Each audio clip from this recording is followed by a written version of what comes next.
이번 주 토라 부분 코락, 아하론 대제사장으로서의 겸손을 유지하다.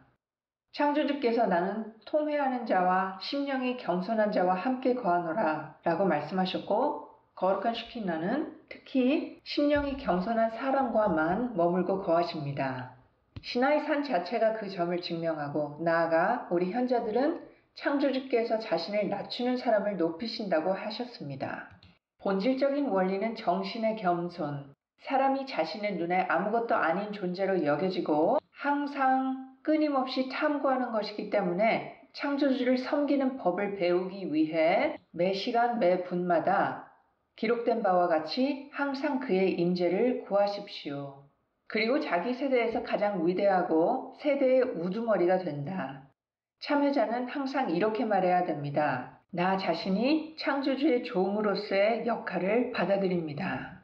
회개는 숨겨진 것에 속하는데, 이는 49개의 회개의 문이 감춰진 세계 안에 있는 49개의 이해의 문에서 나왔기 때문입니다. 그리고 창조주께서는 더 높은 수준의 회개에 대한 그의 지속적인 애착으로 인해 영예의 자리에 합당한 그 세대의 사딕을 찾으셨습니다. 대제사장으로 기름 부음을 받은 후 아론이 여전히 근심하여 이르되, 내가 관리로 낙을 얻었을까 하더니 But call, 이 하늘의 음성이 형제가 함께 거하는 것이 얼마나 선하고 아름다운가 라는 말씀을 들었습니다. 그 구절 뒤에는 머리에 있는 보배로운 기름이 수염, 곧 아론의 수염에 흘러내림 같도다로 시작하는 짧은 시편의 두 번째이자 마지막 구절이 이어집니다.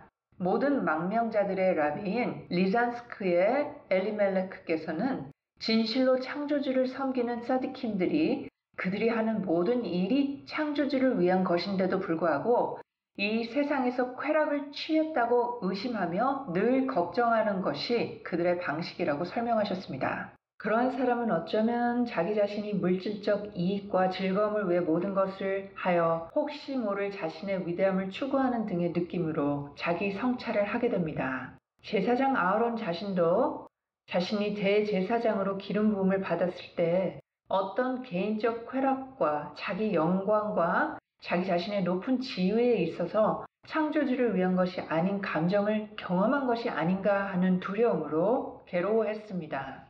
때때로 사딕은 자신이 하는 모든 일이 개인적인 만족을 위한 것이 아니라 오로지 하셴을 위한 것이라고 생각합니다. 그럼에도 불구하고 그는 그 주장 자체가 자신의 위치와 지위가 다른 사람보다 우월하다는 느낌을 갖게 해서는 안 됩니다.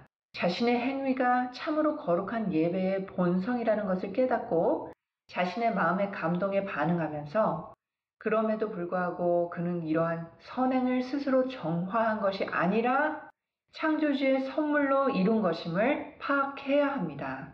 그리고 완전히 의로운 사람들이라 할지라도 그들이 얻은 것을 그들 자신의 선행으로 돌릴 수는 없습니다.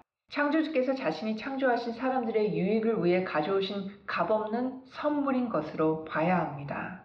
그 깨달음은 세속적 즐거움에 대해서만 사실이 아닌 신을 섬기고 그분의 신성함을 느끼는 세대의 사딕조차도 이것을 선물이라는 것을 알 필요가 있기 때문입니다. 제사장 아하론이 그의 세대의 사딕이었지만 그럼에도 불구하고 그는 자신이 그 수준에 도달한 것을 자신에게 돌릴 수 없었습니다.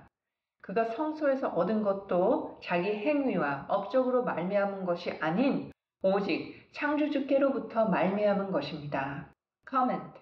어떤 경우에는 설교가가 모셰를 사딕이라고 언급했지만 보다 광범위하게 성경의 코아님, 즉 아하론의 후손 전체와 관련하여 이러한 식별이 이루어졌습니다. 모셰는 자신의 범주에 속했지만 아하론은 그의 직계 후손들이 제사장들이 되면서 한 계급을 대표했습니다. 그리고 우리가 언급했듯이 하시딕 강론 텍스트에는 토라의 코아님에 대한 언급을 사디킴, 그리고 하시딕 마스터 및 설교자 자신에 대한 암시로 반복해서 읽으며 제사장직에 대한 성경적 개념의 대부분을 우회합니다. 이 파라샷에서 레비 지파의 코락은 사촌인 모셰와 아하론의 권위에 반기를 들고 반란을 일으켰습니다. 다른 사람들을 배제하고 자신의 권력과 지위를 고수하기를 바랐습니다. 모세와 아론을 변호하는 설교자의 논평은 그 반란의 일화와 직접적으로 관련되지는 않지만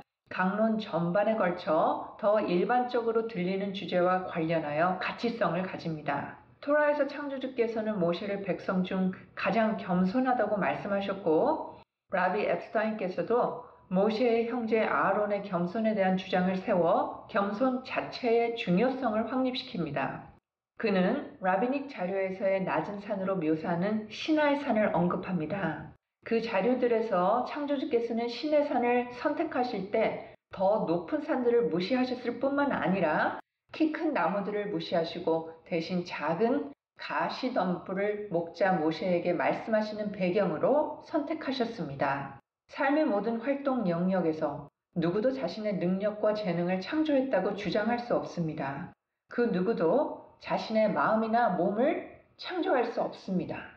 사람은 재능을 개발시킬 수는 있지만 그것 자체가 사람 자신이나 자신의 행위로 공을 돌릴 수 없는 선물인 것입니다. 전체적으로 하시딕 가르침에서 강조되고 소중하게 여겨지는 이 겸손, 아나바의 특성에 대한 이 깨달음은 막중합니다.